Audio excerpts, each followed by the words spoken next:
নমস্কার বন্ধুরা, Papiya's cooking and lifestyle চ্যানেলে আপনাদের সবাইকে স্বাগত। আশা করি আপনারা সবাই খুব ভালোই আছেন। আজকে ইলিশ মাছ নয়, চেলা মাছ রান্না করে দেখাবো আপনাদেরকে। তো আমার এই ভিডিওটা না টেনে শেষ পর্যন্ত পুরোটা দেখবেন। ভালো লাগলে অবশ্যই করে লাইক কমেন্ট শেয়ার করবেন। আর আমার সঙ্গে থেকে দেখতে থাকুন। ইলিশ মাছ না হয়েও আমি কি কি উপকরণ দিয়ে কিভাবে এই চেলা মাছের ঝোল রান্না করে আপনাদেরকে দেখাচ্ছি, যে চেলা মাছের ঝোলে আপনারা কিন্তু একদম ইলিশ মাছের ঝোলের স্বাদ পাবেন। যারা চেলা মাছ খেয়েছেন তারা তো জানেন, আর যারা কোনোদিন খাননি তাদের কাছে আমার অনুরোধ রইল, আপনারা বাড়িতে একবার হলেও আমি যেভাবে আজকে চেলা মাছের ঝোল রান্না করে দেখাবো আপনাদেরকে, সেইভাবে রান্না করবেন। তো আমার সঙ্গে থেকে দেখতে থাকুন আমি কিভাবে ইলিশ মাছ নয়, চেলা মাছের ঝোলে ইলিশ মাছের ঝোলের স্বাদ এনে দেখাচ্ছি আপনাদেরকে। দেখুন বন্ধুরা, এখানে আমি 4 পিস চেলা মাছ নিয়েছি। এই চেলা মাছ কিন্তু সামুদ্রিক মাছ, আর এই চেলা মাছ অনেক বড় হয়। আমি একটু ছোট সাইজের মাছ নিয়েছি, আর কেটে পরিষ্কার করে ধুয়ে এখানে 4 পিস মাছ নিয়েছি। আর মাছে পরিমাণ মতো নুন আর হলুদ দিয়ে দিয়েছি। এবার হাতের সাহায্যে মাছে খুব ভালোভাবে নুন আর হলুদ মাখিয়ে নিচ্ছি। মাছে নুন হলুদ মাখানো হয়ে গেছে। এবার 5 মিনিট ঢাকা দিয়ে রেখে দেবো। 5 মিনিট হয়ে গেছে। গ্যাস ধরিয়ে গ্যাসে কড়াই বসিয়ে দিয়েছি, আর কড়াইতে কিছুটা পরিমাণে সর্ষের তেল দিয়েছি। এবার তেল গরম হয়ে গেছে, এই তেলে মাছগুলোকে ভেজে নেব।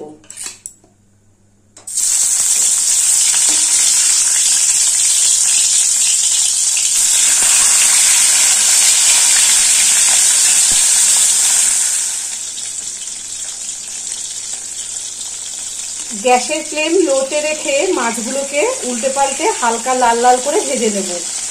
এই সামুদ্রিক মাছ কিন্তু বেশি কড়া ভাজতে হয় না, বেশি কড়া করে ভাজলে খেতে ভালো লাগবে না। এই মাছ দুটো উল্টে পাল্টে হালকা লাল করে ভাজা হয়ে গেছে। এবার তেল থেকে তুলে নেব।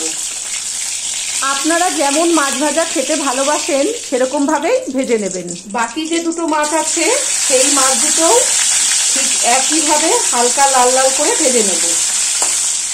এই 2 পিস মাছও হালকা লাল করে ভেজে নিয়েছি। এবার তেল থেকে তুলে নেব। মাছ তুলে নিয়ে ওই তেলে একটু জিরে দিয়ে দিলাম, আর 2টো কাঁচা লঙ্কা চিড়ে দিলাম। ফোড়ন ভাজা হয়ে গেছে। এবার 4 টুকরো আলু দিলাম।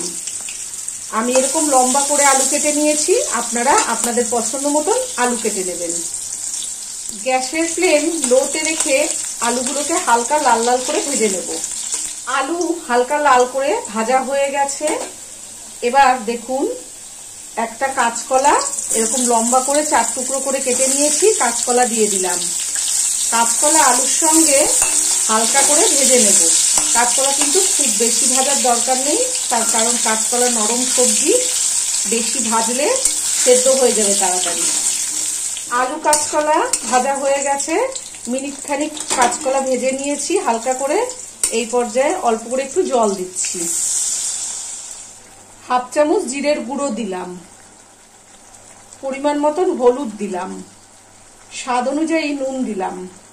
5-6টা কাঁচা লঙ্কা চিড়ে দিয়েছি পুরোটা, আর 1/2 চামচ আদা বাটা দিলাম। সুন্দর কালারের জন্য 1/2 চামচ কাশ্মীরি লঙ্কার গুঁড়ো দিলাম। গ্যাসের ফ্লেম লোতে রেখে সব মশলা কষিয়ে নেব। আমি এখানে কাঁচা লঙ্কা চিড়ে দিয়েছি, আপনারা চাইলে কিন্তু বেটে দিতে পারেন, আবার প্রয়োজনে শুকনো লঙ্কার গুঁড়োও ব্যবহার করতে পারেন। আমার এই কাঁচা লঙ্কাগুলো দেখতে ছোট কিন্তু প্রচন্ড ঝাল। আর আপনারা যখন রান্না করবেন নুন ঝাল মিষ্টি আপনাদের নিজেদের স্বাদ মতন দিয়ে রান্না করবেন।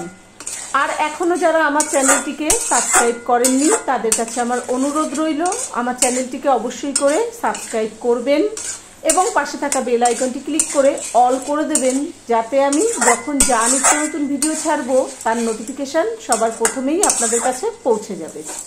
দেখুন, মশলা কিন্তু খুব সুন্দর কষানো হয়ে গেছে, মশলা থেকে তেল ছেড়েছে।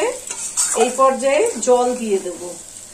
আমার যতটা ঝোল প্রয়োজন সেরকম বুঝে আমি জল দিচ্ছি। আপনাদের যতটা ঝোল প্রয়োজন আপনারা সেই বুঝে জল দেবেন। অল্প করে একটু হলুদ দিলাম। নুনের স্বাদ ব্যালেন্স করার জন্য সামান্য 2-4টে চিনির দানা দিলাম। আপনারা যদি না খেতে চান চিনিটা বাদ দিয়ে দেবেন। কিন্তু সামুদ্রিক মাছ রান্না করলে একটু মিষ্টি দিলে ভালো লাগে খেতে। সামুদ্রিক মাছ নোনা জলের মাছ, সেই জন্য একটু মিষ্টি দিলে খেতে বেশ ভালো লাগে। হলুদ চিনি খুব ভালোভাবে ঝোলের মধ্যে মেশানো হয়ে গেছে। এই পর্যায়ে গ্যাসের ফ্লেম হাইতে করে 2 মিনিট ঢাকা দিয়ে দিলাম। 2 মিনিট হয়ে গেছে, এবার ঢাকাটা খুলে দিলাম। এবার আগে থেকে ভেজে রাখা মাছ ঝোলে দিয়ে দিচ্ছি। 4টে কাঁচা লঙ্কা মুখ ফাটিয়ে দিয়ে দিলাম। কাঁচা লঙ্কা আর মাছ ঝোলের মধ্যে ভালোভাবে ডুবিয়ে দিলাম, দিয়ে গ্যাসের ফ্লেমটা মিডিয়ামে করে 3 মিনিটের জন্য ঢাকা দিয়ে দিলাম। 3 মিনিট হয়ে গেছে, এবার আমি ঢাকাটা খুলে দিচ্ছি। দেখুন মাছের ঝোল কিন্তু হয়ে গেছে। আমি আর এর থেকে ঝোল কমাবো না, আর আপনাদের যতটা ঝোল প্রয়োজন আপনারা সেই বুঝে ঝোল রাখবেন। এবার আমি আপনাদেরকে একটা আলু কেটে দেখিয়ে দিই আলু কেমন সেদ্ধ হয়েছে। দেখুন আলু কিন্তু খুব সুন্দর সেদ্ধ হয়ে গলে গেছে। আর কাঁচকলা তো নরম সবজি, কাঁচকলা তো সেদ্ধ হবেই। এবার গ্যাস নিভিয়ে দেব, দিয়ে তারপরে আপনাদেরকে পরিবেশন করে দেখাবো। দেখুন বন্ধুরা, আলু কাঁচকলা আর খুবই সামান্য তেল মশলায় আমার চেলা মাছের ঝোল কিন্তু একদম রেডি হয়ে গেছে। আর আজকে আমি যেভাবে এই চেলা মাছের ঝোল রান্না করলাম, আপনারা বাড়িতে ঠিক এইভাবেই রান্না করবেন, করে গরম গরম ভাতের সঙ্গে নিজেরা খাবেন, বাড়িতে লোকজন আসলে তাদেরকেও খাওয়াবেন। আশা করি আপনাদের সবার কাছে খুব ভালো লাগবে।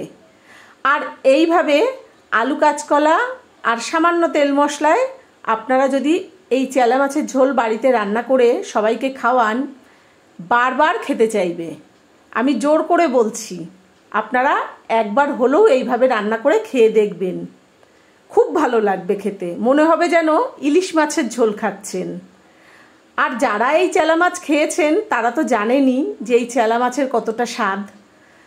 তো আমার অনুরোধ রইল, আপনারা কিন্তু একবার হলেও বাড়িতে ঠিক এইভাবেই রান্না করে খাবেন।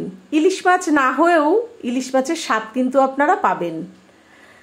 আর আজকে আমার এই চেলা মাছের ঝোল রান্না আপনাদের কেমন লেগেছে সেটা কিন্তু অবশ্যই কমেন্ট করে জানাবেন। আবার অন্য কোনো দিন অন্য কোনো রেসিপি নিয়ে হাজির হয়ে যাব। সবাই ভালো থাকবেন, সুস্থ থাকবেন। ধন্যবাদ।